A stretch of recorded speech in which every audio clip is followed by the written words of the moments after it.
was like, you don't have to watch this. Hi, everyone. How are we doing? All right, we should get started. Welcome to Queer and Trans Art and Archives.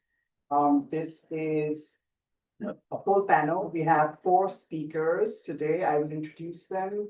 I will introduce the first speaker. They will come up, they will present, and then the next speaker. That's how this is going to go. So we have, at first, we have Julián Delgado Lopera, who's going to be reading from Memoria Trans. That's the title of the presentation. And Julián is the author of Reproduction, winner of the Lambda Award for Lesbian Fiction and finalist for the Purpose Prize and Aspen Literary Prize Agency, among other honors. And born and raised in Colombia, Julián is an assistant professor of creative writing at CUNY, at College of Staten Island. So, all right, let's give it up for him. All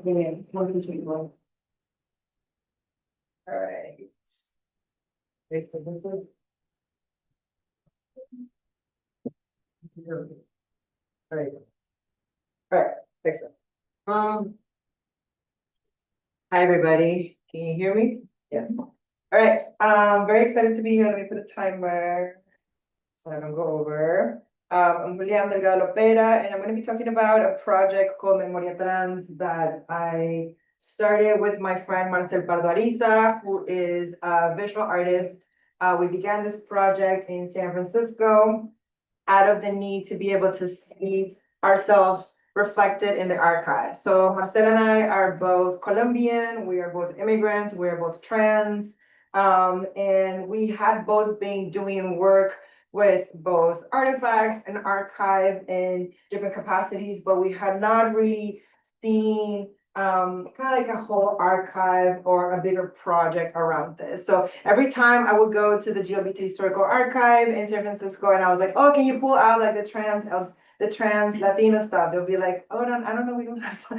Here's the Latino stuff, here's like some like a gay, like Latino gay man, here's like one trans girl. And so it was like really hard. So we started this project to kind of create a more cohesive collection of all of our stories. And so it's called Memoria Trans. So this is a little bit of the description. I'm not read it up. Memoria Trans is a space for the protection, construction, and vindication of trans memory. A project of Marcel and myself. The mission is to gather and rescue documented collections about the life and history of POC trans community. It was primarily in San Francisco. I lived in San Francisco for 16 years. And it was focused on next transgender history. And what we try to do is with the collective material and in collaboration with other artists, is to create interventions. So dinners, gatherings, art exhibitions, performances. So the idea, it wasn't only to just kind of gather material and keep it, but actually to be able to create something of it. So I've worked with, I work with the Historical Society, the GLBT Historical Society for a long time, but I was always just like, what's gonna happen with this archive? Who has access to it? Who can actually see it? I'm bringing in trans Latinx archive, but like the sex workers are not coming in here to see it. And so how do we bridge that? How do we actually get the community that is part of this to see it, to experience this?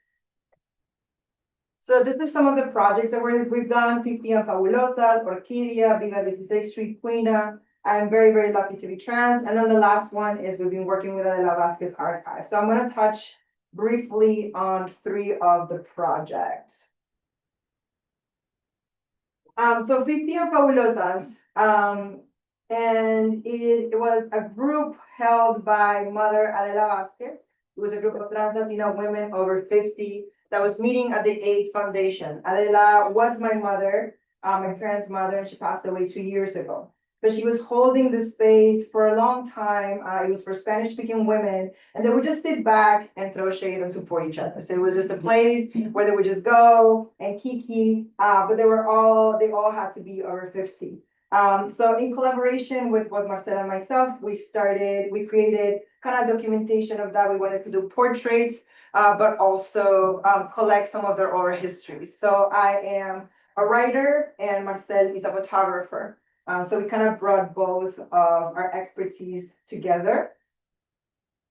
I want to show you some of the process of this. So this is Adela, and I have a little bit of a video of her when we were doing the hair. We were all gathering at this place called 50 Cap Street. That's Marcel. And as you can see, part of why this feels very important is because there's a lot of intimacy in our projects. We don't want it to feel like we're just going to our community and there's a huge gap between us, but rather that it feels like family and feels very connected. Here's another. She's speaking Spanish, but you can.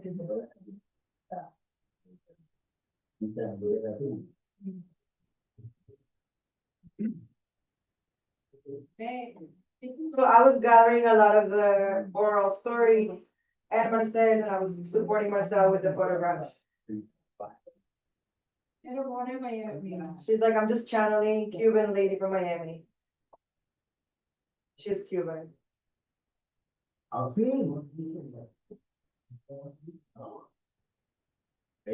un jovencito, amor, ella no se acuerda de nada de eso. So this was the process.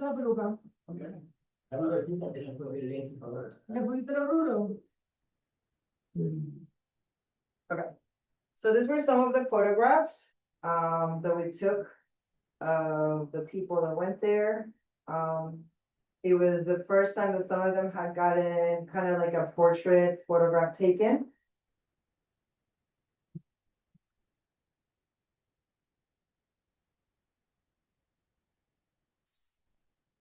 And these are some of the things that came out from what they said. So after they said it, I was writing them by hand. Hay gente que todavía se acuerda de mí. There are people who still remember me. Ella es una vestida mujer. She is dressed as a woman. Little translation. Lugares prohibidos, prohibited places. Dos escándalos de tuve que dar. How can I translate that one? Dos escándalos de tuve que dar. Untranslatable. Shade. Shade.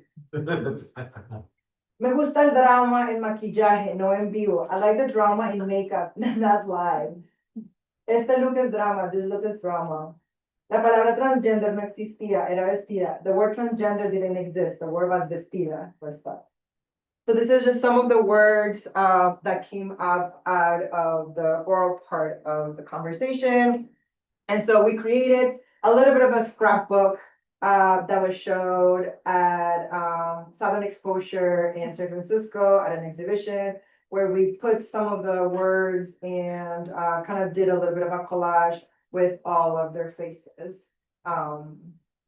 Este look es drama, la palabra transgender no existía, a little bit to have the feel of a photo album. So, and with this, I just want to say that what we want to do is both kind of create the archive and also make something with it. We continue to make art with the archive also that we have. The other project that I wanted to focus on is Viva 16th Street. 16th Street, the 16th Street in San Francisco used to be a street full of faggotry and trans stuff, especially Latino. There were a lot of queer Latino bars in that street. And now the Mission, which is the neighborhood, has been heavily gentrified. So there's been a lot of changes. So we created this event to kind of bring back some of the vibes from that time. We were showing a documentary that was filmed inside of a very iconic barco esta noche. And there were some live performances from people who used to perform at this bar and other bars there. Another bar that was called India Bonita. And I was the one who was hosting it. And the after party was at Mother Bar, which used to be Esta Noche. So Mother Bar now is a lesbian bar in San Francisco, but it used to be this gay Latino bar. And this is exactly what I just told you. You don't have to.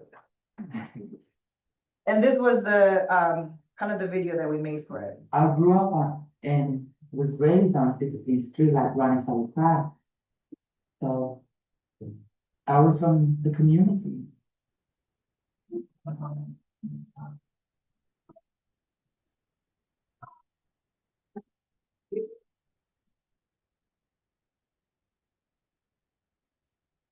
And that's all.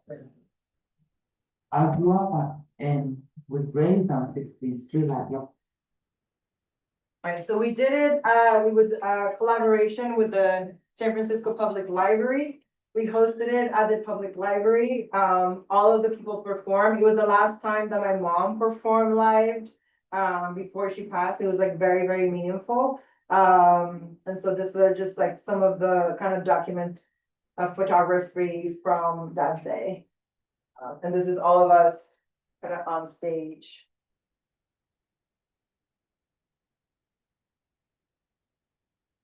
Right, so we have a big project now that is Adela Vasquez Archive. Adela passed away 2 years ago in her home in San Francisco. I, as her son, inherited all of her stuff. And you know, for the reason why there was not a lot of archive of trans women, but specifically Latin American and Latinx trans women and the Historical Society, was that many times when they died, nothing happened to them. So the Historical Society in San Francisco started when AIDS was happening, people were dying and then their archives were being kept.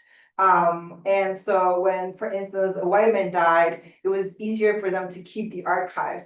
When a lot of the trans women were dying, and there were sex workers and they live in hotel rooms, all of this stuff was just being thrown away.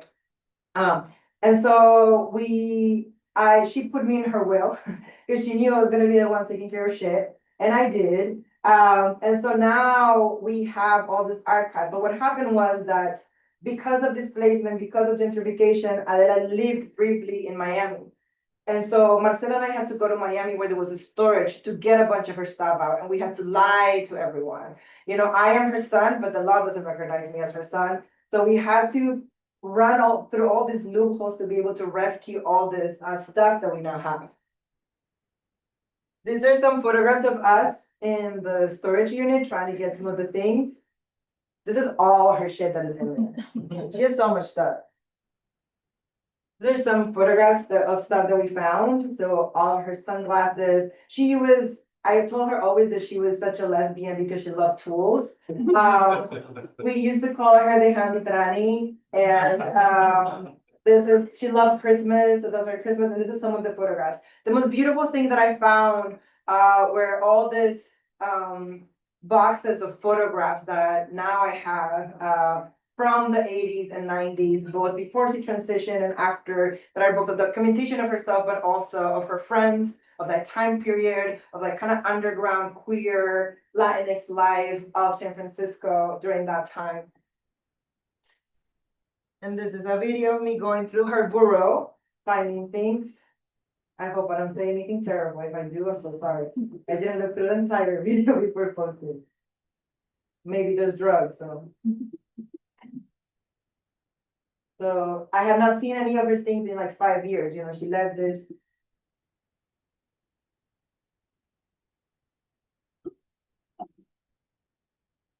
Oh, and that first one. And a little. But I'm here.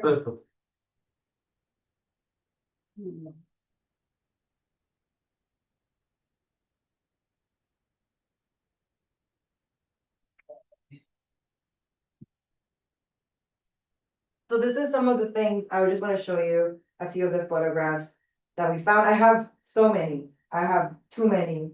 And we are working with Marcel and organizing a lot of the things that we have. But these are some of them. And again, you know, I know everybody here knows, but there was no iPhones. This is all analog. This is also a community that like nobody gave a fuck about. So like nobody was really documenting, but they themselves were documenting it.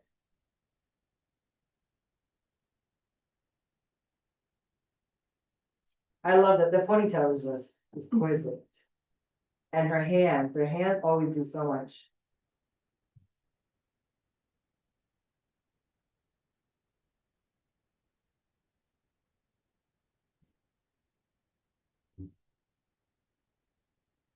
This is with Tina, who's also Cuban and used to be one of her best friends.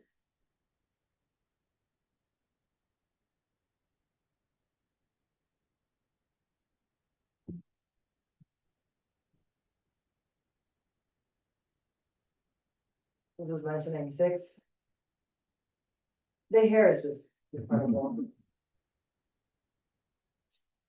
This is a cut of newspaper that she gave to me. And it says right here, para la niña colombiana, before I transition, para la niña colombiana más bella y más criada, a bitch. For my Colombian girl, the most spoiled and beautiful, the bitch. I love you.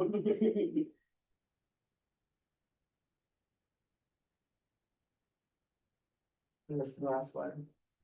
So to wrap it up, the last thing, so with all other archive will be created a piece, we're gonna have a show of some of this in August at Galeria La Raza in San Francisco. And then the last piece that Marcela and I have been doing has been creating our archive. So we've been making photographs also of ourselves to kind of build our own archive around transmasculinity. And this is some of the photos. This is a photo that he took of me last year with Adela's Machetes, Adela's Machete. And these are photographs that there are up in the Museo de Antioquia in Medellin, in Colombia. And this is a few years ago before we both started testosterone. And that is it. It's 15 minutes. Yeah.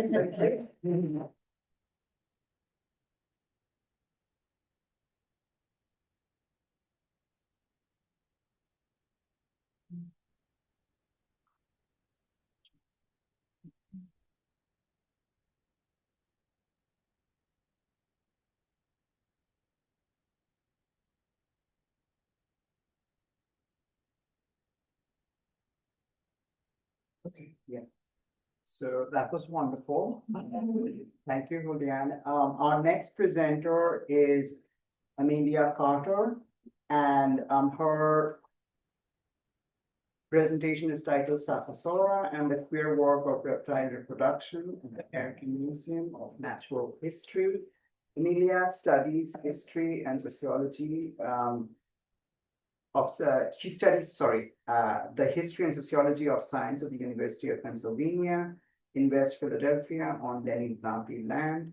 And she's currently writing about lesbian dinosaurs, the queer arts of reptile reproduction at the American Museum of Natural History and the strange uses of paleontological knowledge in 20th century race and sex science. Welcome, Amelia. Thank you so much for that introduction, and thank you all so much for coming. This is going to be a bit different. I don't have any slides, so I'm just going to kind of tell you guys a story. This is from a much larger, much more complex paper that I kind of pared down to try and make it conference sized. So hopefully it all still hangs together, even though I had to pull a lot of threads. So enjoy. On August 26, 1973, a dinosaur walked the streets of Manhattan. More aptly, she rolled, and when her wheels broke, was dragged down Broadway by a boisterous group of lesbians. Women had been working all summer to bring this prehistoric beauty to papier-mâché life. So I'm realizing I should start a timer, so I know where I'm at. Great, all right. All right, lesbian dinosaur, she's going down the street. The group were members of Lesbian Feminist Liberation, LFL, a consciousness-raising and direct action organization dedicated to bettering the lives of all women, especially those who loved each other in a biblical sense. 2 members of LFL had visited the American Museum of Natural History, AMNH, in the spring of 1973, just as the group was forming, and were appalled by the heteronormative language, both written and visual, on display in their galleries. In response, LFL members hit the books, researching some of the peoples on display in the Hall of Everyday Life for evidence of matriarchal structures that they were sure were there. Along the way, they unearthed significant errors in the museum's depictions of Indigenous communities, which the group sought to correct in a 100-page position paper delivered to the AMNH administration in the summer of 1973. This meticulously researched missive, unsurprisingly, received no response. My research explores how museum expertise is developed and displayed through specific and often archaic rituals of knowledge production and reproduction.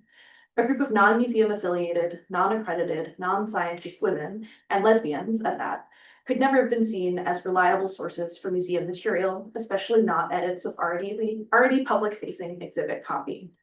It was simply not their place, or so suggests the museum's silence in the face of the group's demands. While they waited for a response that would never come, LFL organizers began to strategize Sapphasaura. Standing 12 feet tall and 15 feet long, the dinosaur was built in a member's Upper West Side backyard over the summer of 1973 and weighed in at over 250 pounds. She was bedecked with a double Venus ribcage tattoo, enormous false eyelashes, and red toenails. Perhaps most importantly, she was a stunning shade of lavender. When their day of action came, the lesbian feminist liberationists put on a show for Upper West Side residents out for their Sunday strolls. Apart from their giant lavender companion, they drew attention with chants of "Hail, hail, the dykes are here." Eventually, they landed at the main entrance of AM&H, some 20 blocks southeast of their makeshift production studio. It was a real demonstration of dyke power, said one activist in reminiscence. Once situated at the base of the steps, some 20 feet down and to the left of the museum's infamously hierarchical Roosevelt equestrian statue, lesbians struck up music. An all-female marching band had been brought in to spur on the action.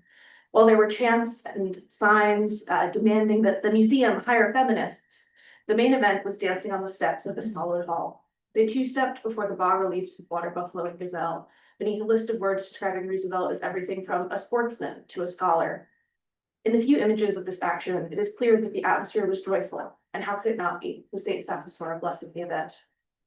My work takes what we know about Sapphasaura's demands seriously by putting forward a lesbian history of intellectual and material reproduction at AM&H. In the process, I map how natural historiographical knowledge production, reproduction, and preservation simultaneously make visible and allied institutional commitments to white, cis, heteronormative structures of power and labor. Taking Sapphasaura seriously includes putting her in conversation with other animal models on display at the American Museum of Natural History. While it might seem apt to investigate her prehistoric cousins on the fourth floor, I suggest that her legacy can be found sneaking through the hall of reptile and amphibian life on the third. This gallery was in the midst of a complete renovation in the summer of 1973. The hall would not reopen for another 4 years, but in that time, I will argue, it became the home of some of Sapphasaura's spiritual offspring. Sapphasaura was LFL's first ZAP, which is what they call their direct action events, after a year of quieter consciousness raising. While the position paper they delivered to AM&H is, as yet, if anyone has any leads on this, would love to know, lost to the archive, their earlier records give us an idea of their organizing framework and theory of change. To be a lesbian was a political act, a notorious one that warranted spectacle and necessitated proper representation. Later Zaps would stage award ceremonies to bestow facetious titles on the Village Voice and National Broadcasting Company for their varyingly tokenistic, sexist, sensationalist, and unfair portrayals of lesbians. The LFL's calls on the steps of AM&H in August 73, then, to hire feminists, were therefore calls for the production and reproduction of lesbianism and representation of feminism within museum galleries. To understand LFL's demands this way means we must look at both the staff at AM&H in this period and the institutional practices of reproduction. This takes us to the exhibition department, which works with scientists across the museum to materially reproduce knowledge for public display, an essential space for queer epistemological labor and potential. All right, shifting gears slightly. Frederica Leeser was born in 1930 to a florist and newspaperman in Baltimore, Maryland.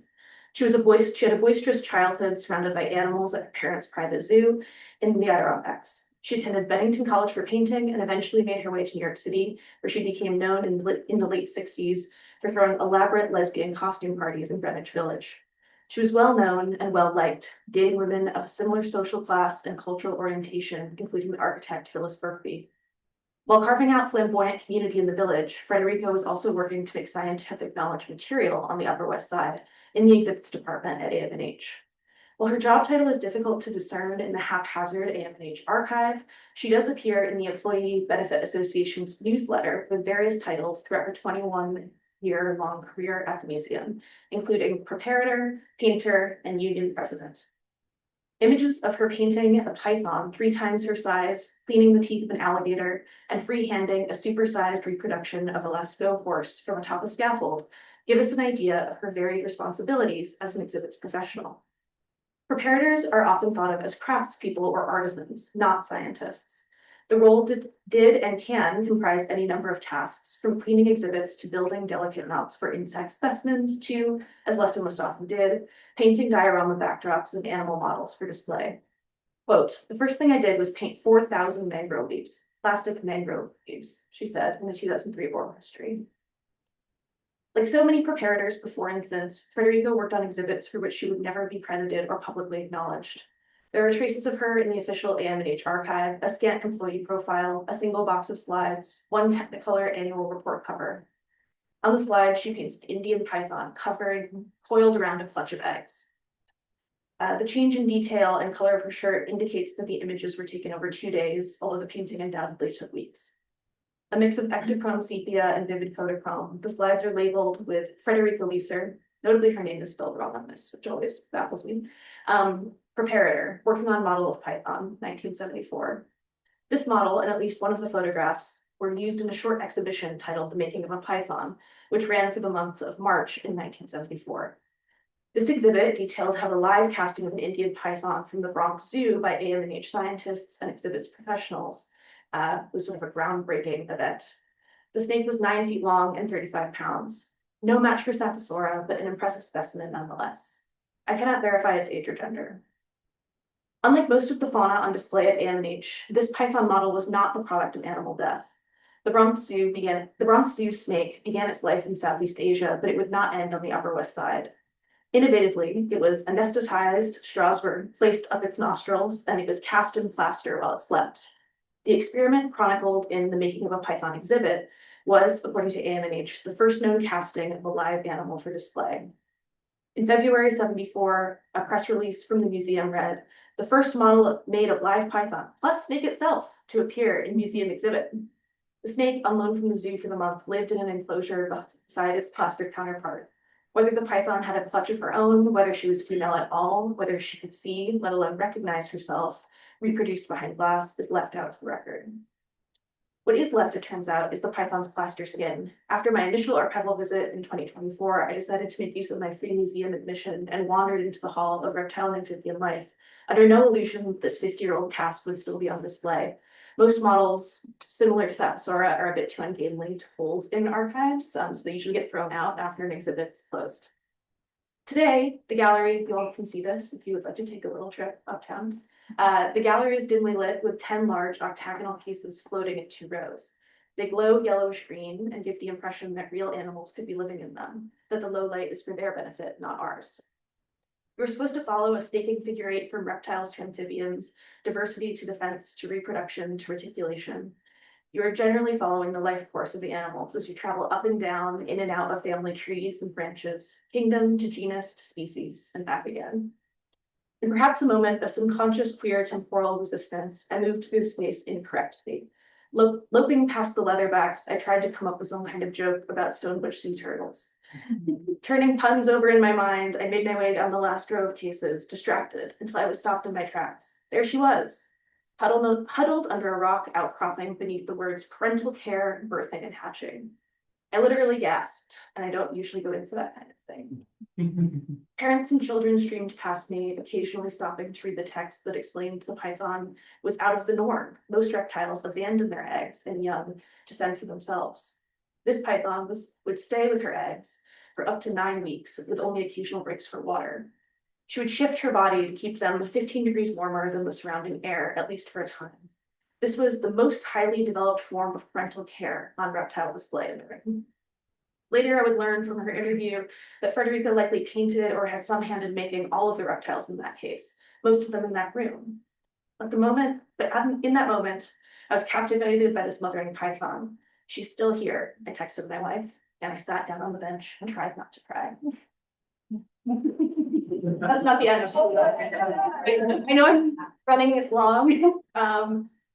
After a while, I realized that I had rushed past reptile reproduction. I turned back to see that there was also a title, All Female Species, shining up at me from sans serif text. Reading frantically, I found that parthenogenesis, a process in which all female species reproduce on their own, cannot get into the details here, it's very complicated, was broken across 2 lines in an attempt to dilute its power. Further down on the panel, an explanation of all female speciation mechanisms accompanies faded green and red chromosomes. In the same tank, 2 male Western diamondback rattlesnakes rise, intertwining toward a graded ceiling. The text explains that they are engaged in a combat dance. Usually the snakes do not bite and neither is injured. After a while, one of the males departs, apparently the loser. Why snakes dance is not known. The label goes on to posit that perhaps female snakes are hiding in the grass, watching and picking out a potential mate. Notably, there is no such female snake modeled. Returning to the archive months later, I find that there's a draft of this cast that has been miscategorized in the archive. There's a whole pile of these casts actually that they haven't processed yet and are letting me go through, which I very much appreciate. Some incredible archivists up at AMNH, I highly recommend.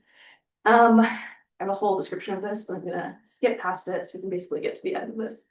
In the one institutional publication featuring Lesser, her hand paints the head of an Indian python, the one that's in this case, delicately working on a scale just below her right eye. The image graces the cover of the 105th annual report from the American Museum of Natural History. A same report that reports on the whale model, one that hangs above in that big gallery if you've been there. The old one was being demolished that year and they were putting up the new fiberglass one. This full color image of Lesser wraps around this report with her short gray curls caught in profile out of focus.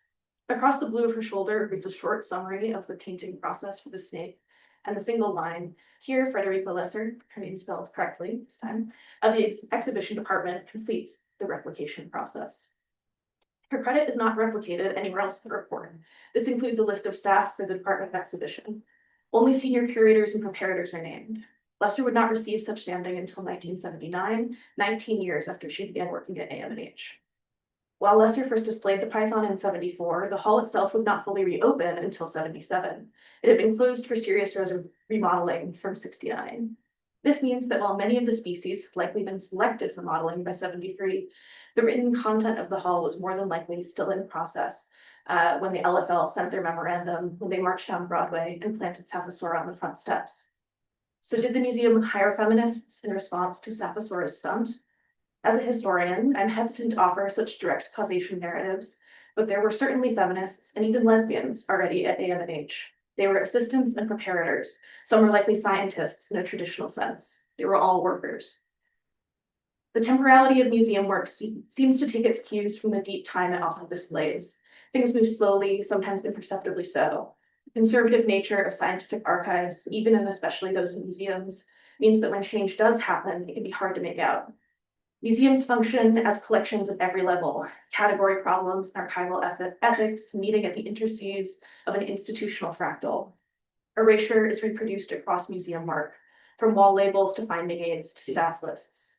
Frederica is most visible in the archival traces produced by her fellow workers rather than those of her employer. Her work as both a union president and preparator seemed to have been most respected by her peers, or at least those editing the employee newsletter.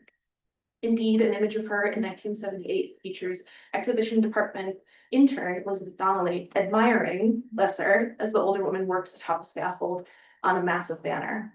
The social and economic reproduction work she performed was just as important to her legacy as the materials she manifested in galleries. It is unlikely that Lesser was a member of lesbian feminist liberation, but her work offers us a way to explore their project of centering representational power from lavender dinosaurs to lesbian lizards. Thank you.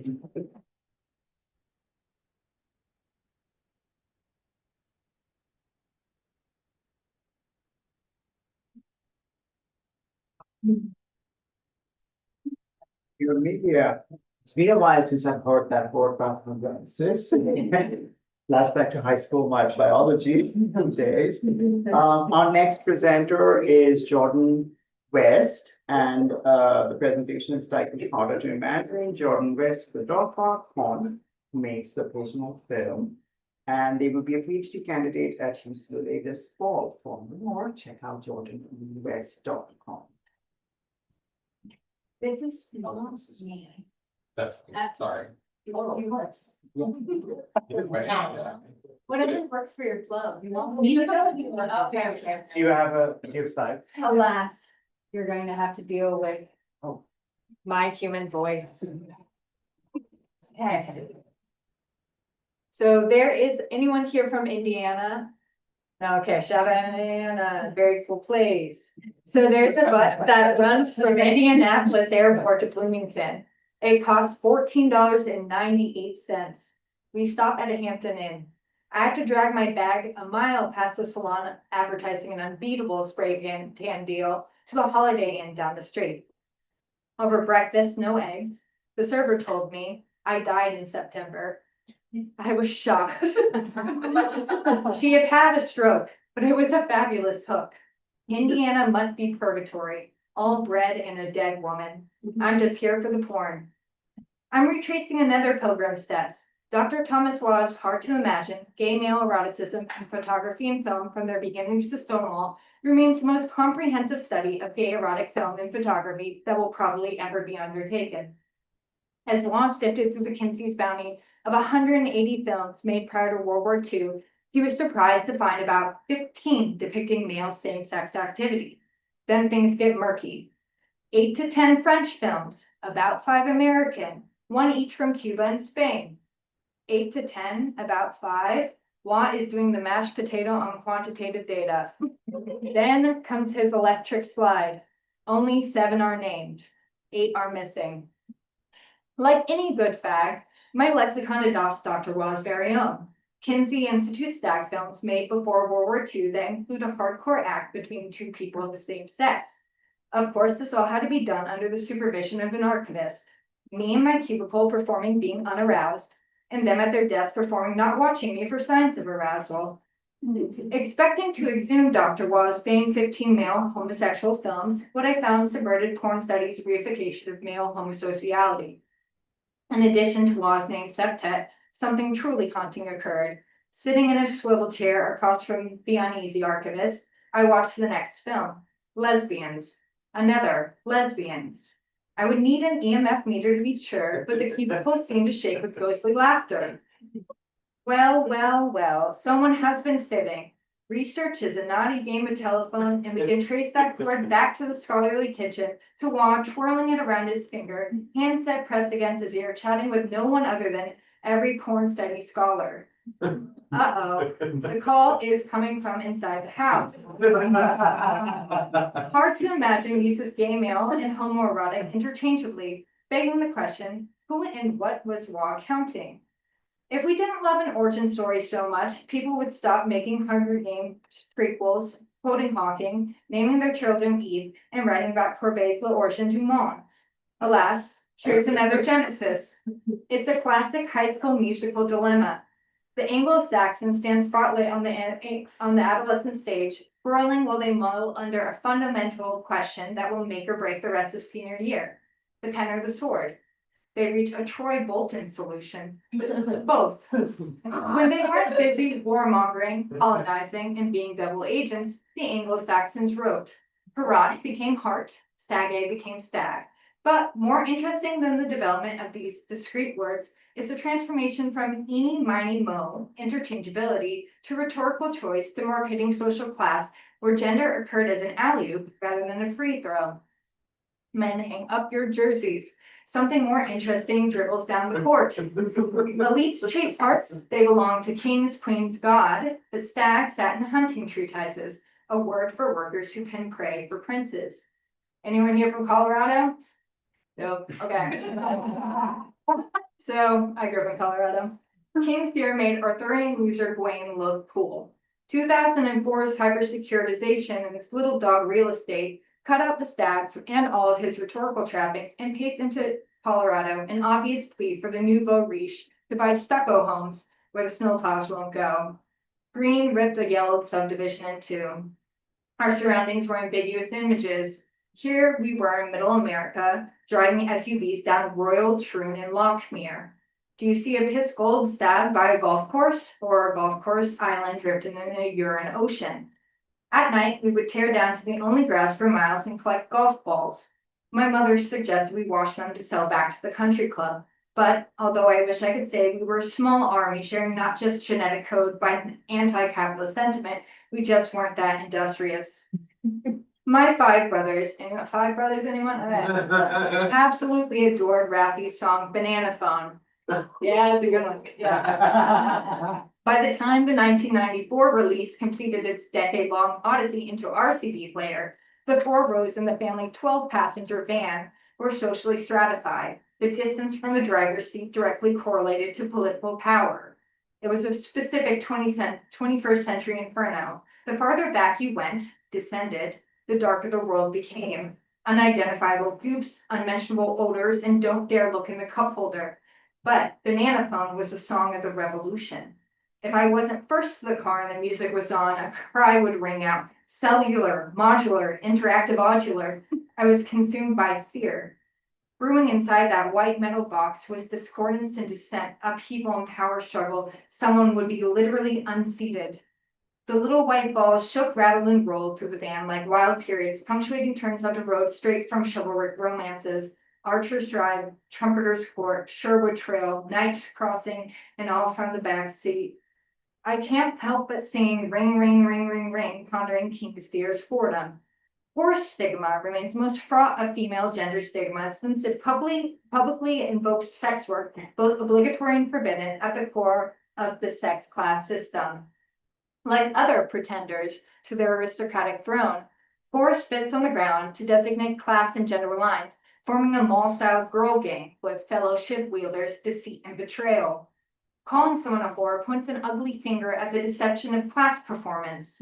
If each womankind was assigned a function, evaluated for its performance, and threatened with punishment for non-compliance, whores and lavender menaces are moral transgressors, and sexual and financial independences are crime. To evade this designation, you must pass by performing the bourgeoisie without detection. This is classy. Jo Weldon rolls her keen eyes at this and whatever happened to class. She's presenting in the next room over, so full. In my career, I moved through strip clubs, large and small, pretentious and homely, across the country and around the world, and rarely have I encountered a word more closely weaponized against dancers and even clientele than classy. That word and its close relatives, upscale and gentlemen's, were used to delineate a crushingly competitive set of standards for appearance and behavior and to drive up the revenue for clubs through cover charges, inflated drink prices, and extortionate tip-out practices. Classy obscures the transactional nature of the performance. My childhood suburban development and sex work discourse both repackage class pretensions. Kingsdeer literally does a semiotextual pole routine. Royal Tyrone, St. Giles Port, signposts designate what the built environment contradicts. This is Camelot. Classy is not about having value, but the availability of capital resources to meet the demand of perceived value, the low and middle class consumer being subjected to the pressures of passing. Classiness is a socially acceptable class transgression in which tithing is the cosplay. The centrifugal force is the transaction itself, not the transactional reward. The experience of offering capital is the money shot, and in these conditions, money itself becomes an abstract, signifying psychotropic substance. Classy places the responsibility of passing on the consumer rather than the beneficiary. The failure of this facade is the whore. I grew up in covenant-controlled Camelot. People paid for class with 30-year fixed-rate mortgages at 5.84%. If the ideal is nothing else than the material world reflected by the human mind and translated into forms of thought, Kingsdeer would have been King's Heart. This is a choice. This is diction, a fork in the road, stag or heart. The developer's shirked selection. You never want to overdo it in a classy joint. My family home sold 10 years later for less than it was bought. Banana Phone famously possesses nonce words bananular and interactive odular. These lexemes are ripe with potential. This is how language happens. Use it or lose it. Today's language is yesterday's conlang. So if your psychic warfare, pornography is cinema, Raffi is Shakespeare, hinges on taxonomy, let's tap dance down the stairs to the chthonic world of low culture. Here we find a proving ground that naming the other emerges through criminalization. To transform the term pornography into a site of Hegelian becoming, let's wade through the muck and mess of historiography's bog.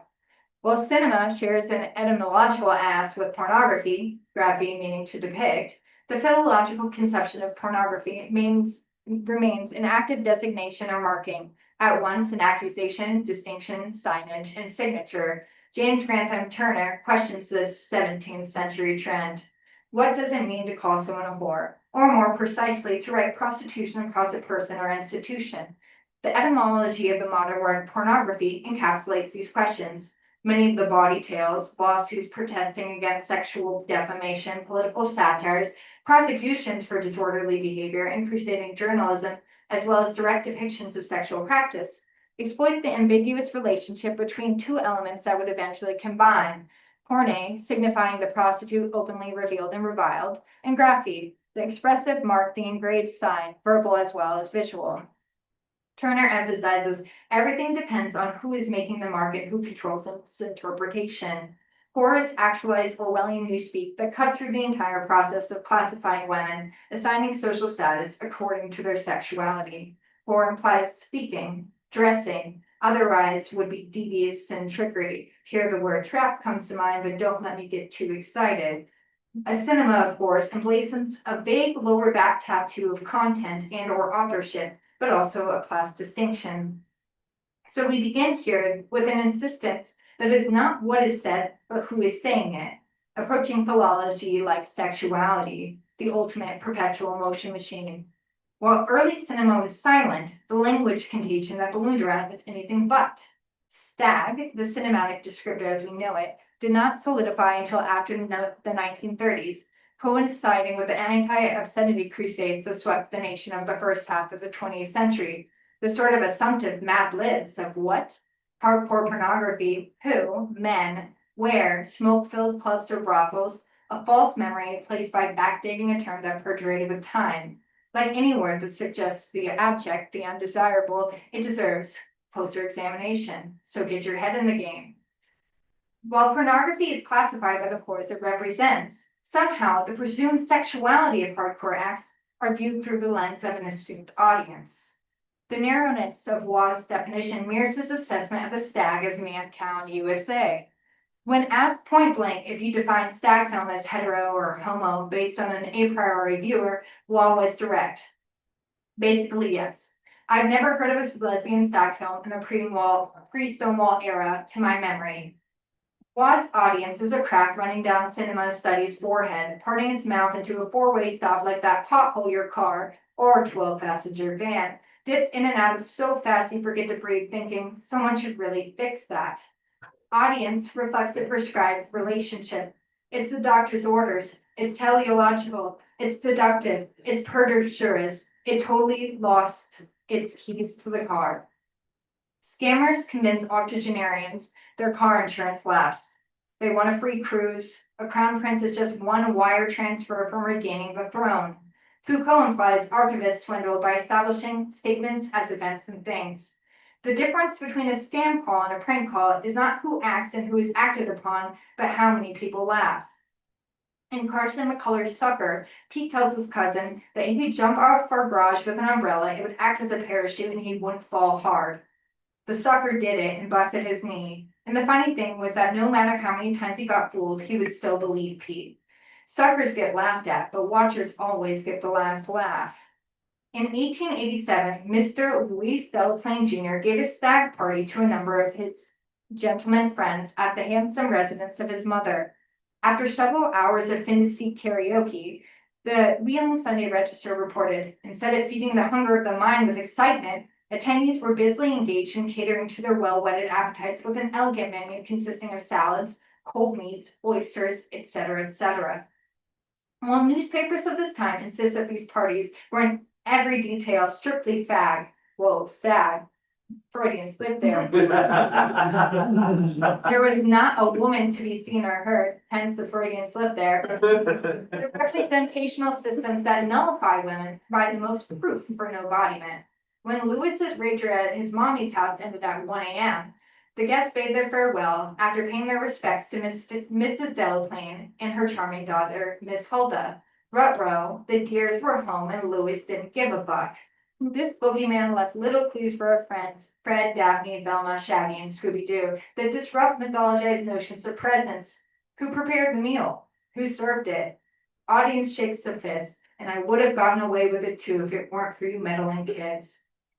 As for the disappearing act, At a gathering, self-mythologizing secrecy via linguistic exclusion, what do you call someone expected to perform perfectly while removed from the contextualizing language that would allow solidarity or even presence?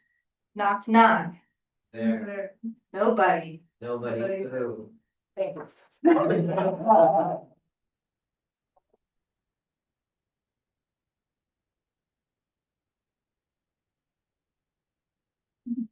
That's wonderful.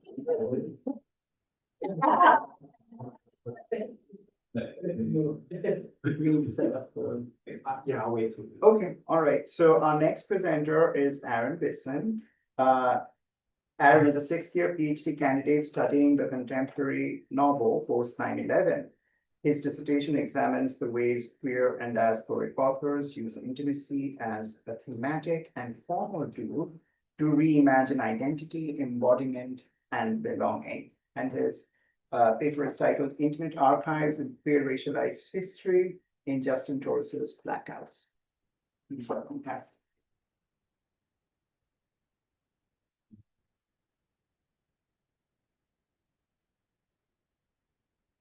I might just avoid the microphone if that's okay, because there's a lot going on. Okay.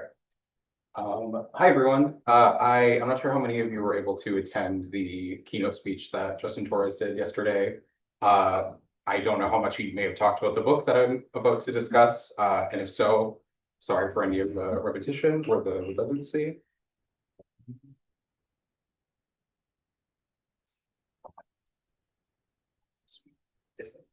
Oh, okay. All right. Justin Torres's 2023 novel Blackouts concludes with a section titled A Sort of Postface, which explains to readers that the narrative of the preceding pages constitutes a work of fiction. This clarification seems to be unnecessary at first, given the text's self-proclaimed status as a novel both inside and outside its diegesis. Blackouts is in part a personal narrative documenting the relationship between two Puerto Rican queer men, the not-so-fictional Juan Gay, and the central narrator, who Juan refers to, as will I throughout this discussion, as Nene. Equally, it is an assemblage of semi-fictional artifacts and queer histories centered around the mystifying figures of Jan Gay and George W. Henry, two key members of the Committee for the Study of Sex Variants, which published a 2-volume sexological inquiry in 1941 titled Sex Variants, a study of homosexual patterns. These formal and thematic elements of the novel do not merely run parallel to one another. Rather, Torres's novel deftly intertwines the personal and the archival, so much so that they feel concomitant with and contingent upon one another. The novel begins with Nene's surreal journey to the palace, which takes him from an American metropolis across the Big Muddy, presumably the Missouri River, and into the desert, which registers to him as exotic, interior, and anti-coastal.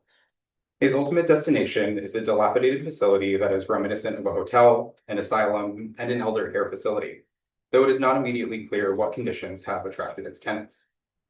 The reason for Nene's trek across the country comes down to him simply having nowhere else to go. Nene seeks out Juan, an acquaintance he made as a young man while residing in a psychiatric institution, in search of housing and presumably wisdom, given that Juan is many decades his senior.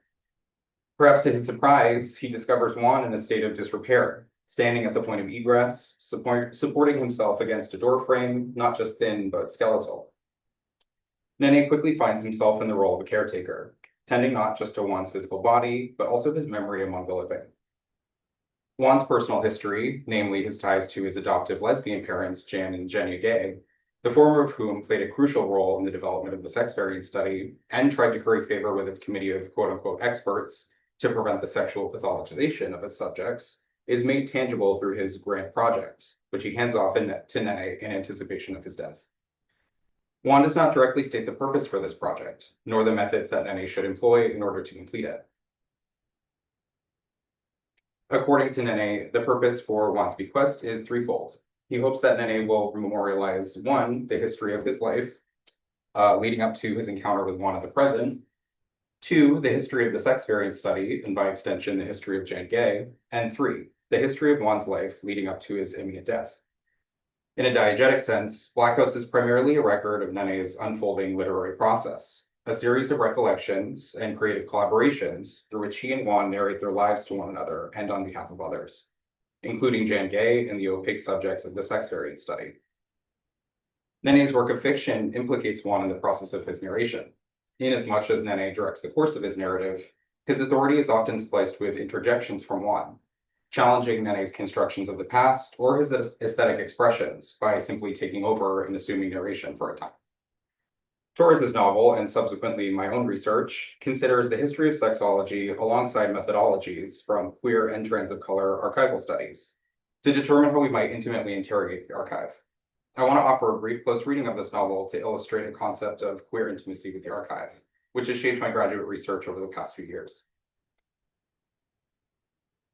Blackouts utilizes an experimental novel form to reckon with the 20th century practice of sexology, an interdisciplinary science of sex established by European and American researchers. With an interest in sexual abnormalities, sexologists adopted a precarious advocacy for their subjects. They suggested their sexual lives were the result of psychological impairment, evidencing their need for robust social and economic support. A long history of sexology could be framed as a complex rhetorical struggle between sexologists and their subjects. Blackout centers around the 1941 sex variant study, which compiled 80 profiles on sexual variances categorized by bisexual cases, homosexual cases, and narcissistic cases. To access the social circles where sexual minorities flocked, George W. Henry invited Jan Gay, a lesbian ethnographer who conducted some of the earliest research on 20th century queer life, to contribute to the study. Despite her best efforts, Gay would ultimately fail to prevent the committee's pathologizing sentiments about their subjects from going to print. Gay's experience with the committee is a microcosm of the power struggle between normative science and non-normative sexualities. The broader impact this has had on the archive is troubling. Where one might expect to find progenitors of contemporary queer experience, they're instead confronted with sexual minorities who have been reduced to aberrations, wherein even the smallest details of their everyday lives have been scrutinized for the purposes of tracing the origins of their quote-unquote maladjustment. Blackouts poses two central questions to readers. Firstly, what can be gleaned about queer history from the pathologized character portraits found in sexological reports like the sex variant study? And second, how can formal experiments make these problematic histories more legible to readers? The novel revolves around two present-day Puerto Rican queer men, Nene and Juan. Juan, many decades Nene Sr. and on the verge of death, bequeaths to Nene a collection of his personal possessions. These include two massive books whose pages have been mostly blacked out. These books are in fact an altered version of the sex variant study, inside which an anonymous author has struck significant portions of the text that would otherwise identify and pathologize the subjects contained within them. Upon first glance, Nene surmises that these blacked out portions may be redactions made by some state functionary, until he notices the precision and painstaking effort, the obsessive care that went beyond mere censorship. Much like the sparse signification that characterizes intimacy, there's something evocative about the absence that's left in the wake of these blackouts. Indeed, Juan notes how the original contents of the study have ostensibly erased into little poems and observations. I placed 3 consecutive pages from the original and altered versions of the sex variant study on screen for comparison. You'll see, for instance, how the altered version takes the form of blackout poetry, wherein each blackout is used to extricate subjects from a sterile dissection of their personal and sexual lives. What reads like a psychological report in the original sex variant study now functions as an elegy of sorts. The original study's page headers, which read case studies and homosexual cases from left to right, have been altered across 3 pages to read stud, homo, dies. Previously couched in the language of bodily impairment and parental neglect, this new stripped back account of the life of the subject, Sal, is irreverent, joyful, and intimate.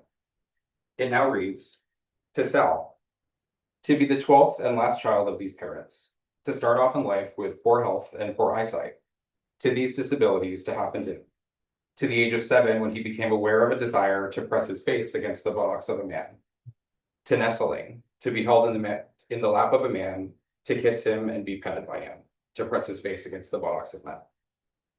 Altered pages of this sort are scattered throughout the novel, and they offer ways of imagining queer pasts in the absence of a verifiable archive.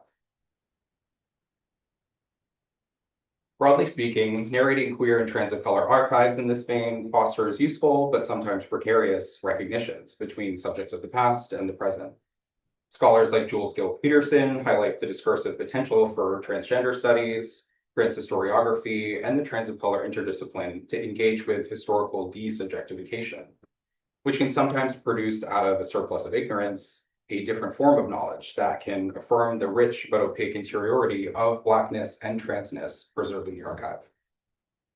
By aligning the seemingly disparate medical and scientific reports on sexual and racial pathology, as Torres does, or in Gill-Peterson's case, by accounting for the expression of transness through Blackness and vice versa, we can better understand moments in which historical figures divide their status as medically reducible subjects, providing avenues to consider how contemporary queer and trans of color constituencies might do the same.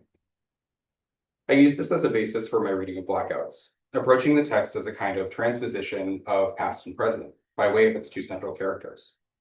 Nene acts as an archivist himself, foraying into a queer of color past for guidance, be it mental, moral, spiritual, and finding Juan at the center of it. The culmination of Nene's work is Blackouts, written by Justin Torres, who has written in Nene as its quote-unquote real author.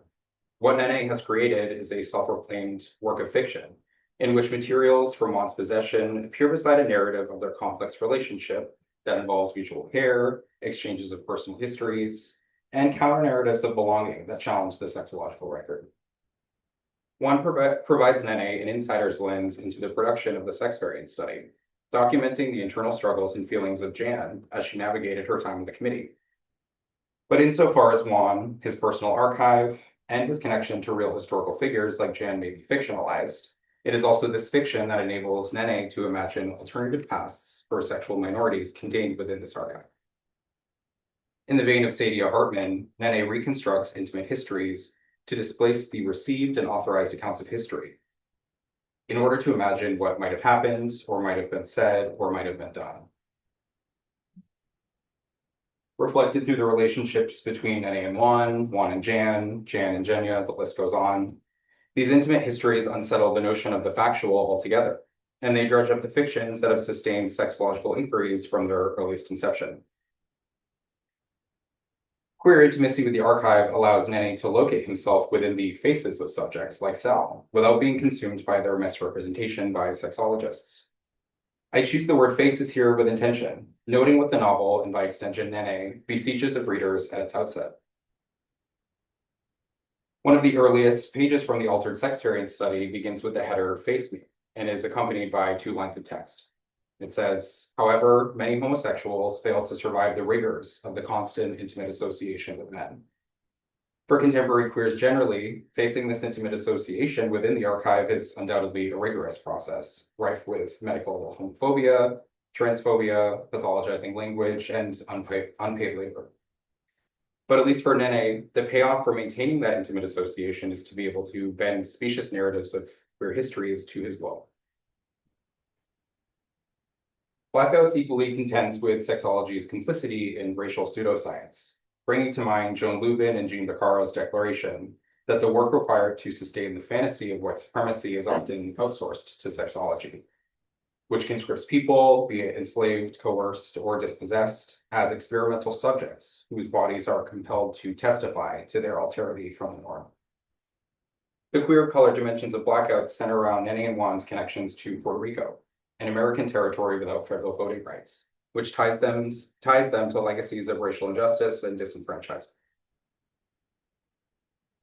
Importantly, Nene draws our attention to a United States Army Reserve report on Puerto Ricans conscripted during World War I, noting the rise of a so-called character disorder in the form of convulsive movements, hyperventilation, moaning and groaning, profuse salivation, and aggressiveness to self or others. The report reduces these symptoms to a form of subconscious manipulation, subconscious manipulation through which these conscripts acquired secondary gains and privileges that were supposedly not afforded to others. Dubious reports of this kind proliferated alongside the rise of sexology. Together, they increased visibility for racial and sexual minorities within fraught scientific parameters, providing reactionaries with ammunition against the so-called deviant behaviors and practices of these groups. To properly locate himself in the faces of past sexological subjects, Nene must first recognize that racial and sexual pseudoscience, along with the options for racial and sexual identity available to him in the present, are inextricably linked. To invoke David Eng, Blackouts returns our attention to the racialization of intimacy in the ways that race itself has been subsumed by other axes of social difference like sexuality and gender. In an era where many Americans purport equal opportunities and inclusion for queer, trans, and racial minorities, even as many others actively and violently oppose them, Blackouts reminds us that campaigns for social equality must also acknowledge sexology's complicity in the production of racial, sexual, and gender norms. And I think for the sake of time, I'll stop there.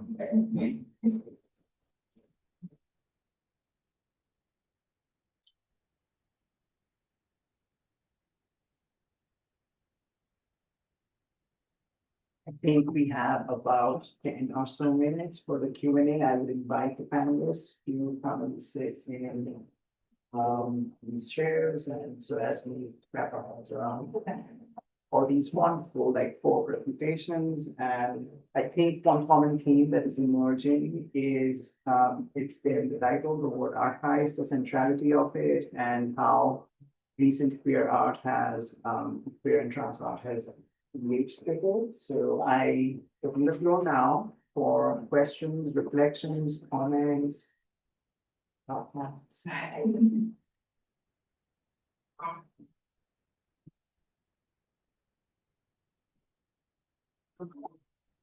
Well, Frank's presentation was awesome, especially for, I know later archivist facilities, and I also would kind of like to see archives. I was wondering how you manage, like, because you sit down with Blackouts, people that are to, how do you manage that, especially when conversations get. How do you manage what? Like, when you're, for example, you have an intimate relationship with somebody that helps you build the oral history of the archive, how do you manage that? Essentially, your like mental health. That makes any sense. If, Yeah, because I know that conversations can be hard. yeah. I mean, I think that I yearn for those conversations, and whenever I have, and I've been doing oral history work and archival work for a long time. I have a book of oral histories that I published in 2014, and so I was way younger. And I realized that when I was sitting down, I was yearning for those stories so much. I wanted to know that. And I think I have taken care of myself different ways at different points of my life. But what I know is that listen to a lot of stories from my mom, my aunties. Um, it was just such a nourishing experience, as it was also emotionally draining because they have not processed shit. So I was there also as like a therapist. But I think to me, I was with the yearning and the wanting for the stories was so big that, and then afterwards, I don't know, I went for a run. When I don't drink anymore, but when I drank, I used to drink or go to the bar.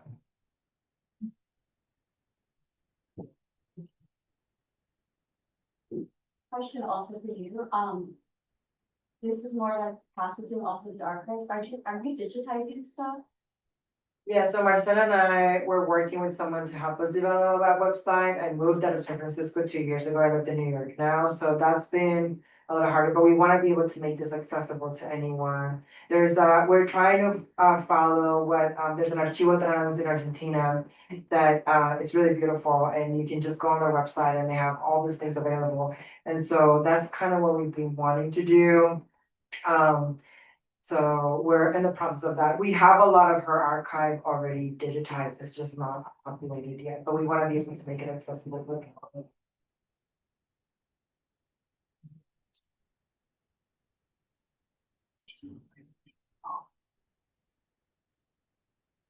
You said you guys were going to present, her archive in San Francisco.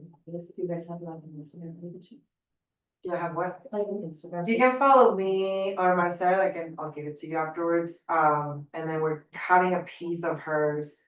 So the idea is that we usually use the archive to make art, and so we don't only put it out there, but we try to like make something with it. And so we're making a piece that is gonna be up, I think, September in Galeria de Raza.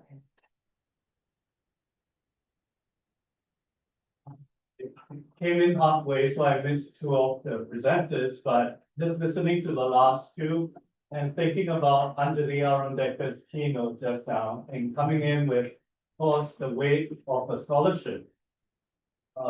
Which in her previous book, she talks about how to be without trace, how to be without this desire for recovery or guarantee of recovery. And I think sexuality in particular sits in this really tricky space where it's simultaneously omnipresent in the archive, but also entirely absent, which is something she points out.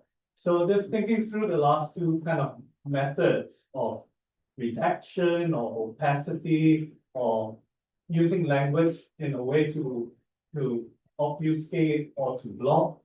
I was wondering if maybe any of the panelists can elaborate on how you think your strategies and methods of approaching reading the archive or reading objects that engage with the archive have to navigate this very tricky terrain.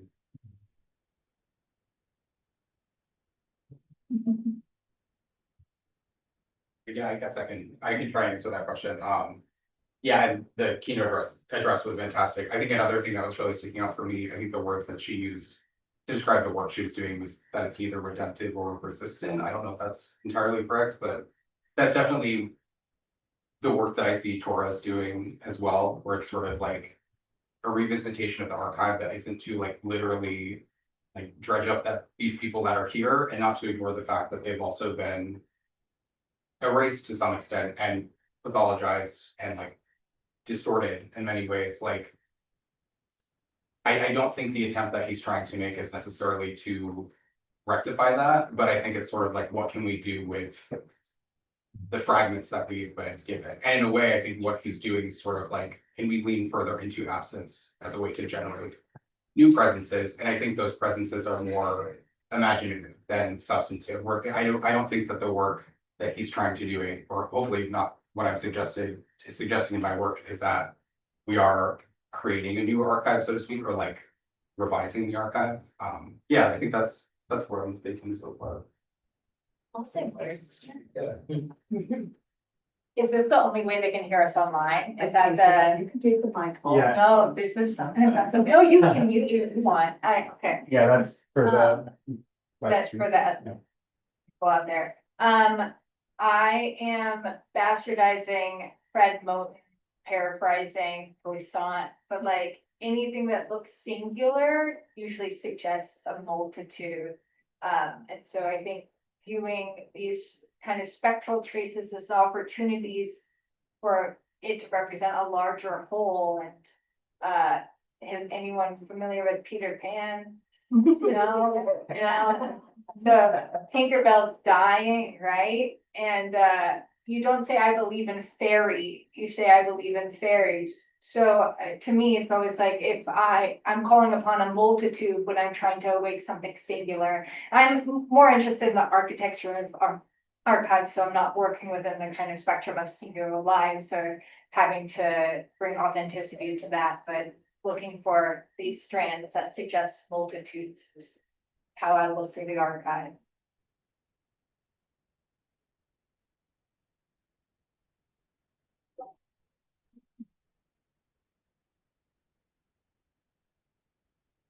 I think we are almost at time, right on time, 2:45. So thank you so much for coming and.